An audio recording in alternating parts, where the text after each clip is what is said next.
बच्चों चलिए प्रश्न को पढ़ते हैं। प्रश्न कुछ इस प्रकार दिया हुआ है कि किसी दुर्बल अम्ल तथा प्रबल क्षार की उदासीनीकरण उष्मा का मान 13.7 किलो कैलोरी से कम क्यों होता है। तो बच्चों आओ सबसे पहले प्रश्न की मुख्य अवधारणा समझते हैं कि प्रश्न की मुख्य अवधारणा क्या लिखते हैं यहाँ पे। मुख्य अवधारणा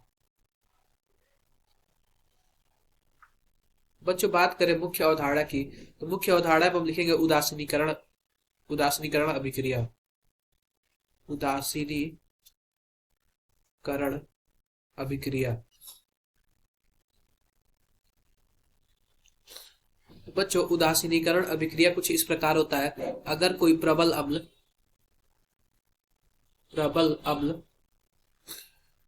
और प्रबल क्षार आपस में अभिक्रिया करते हैं तो लवण और जल H2O बनाते हैं और इसके साथ साथ ये लोग उष्मा उत्पन्न करते हैं।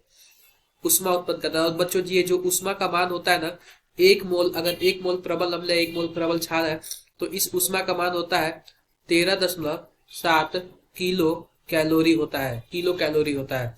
तो इस प्रकार बच्चों ये पूछ रहा है कि किसी दुर्बल अम्ल तथा प्रबल क्षार की उदासीनीकरण।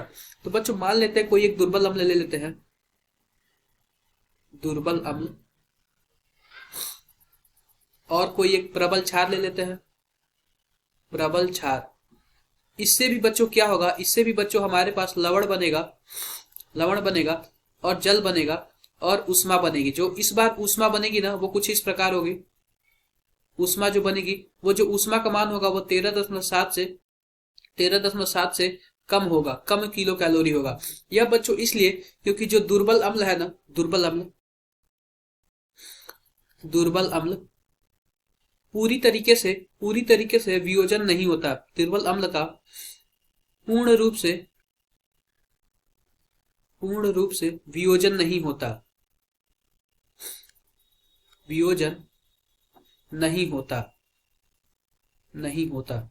अगर हम बात करें, अगर 1 मोल हम दुर्बल अम्ल ले तो 1 मोल दुर्बल अम्ल पूरा 1 मोल वियोजन नहीं होता। 1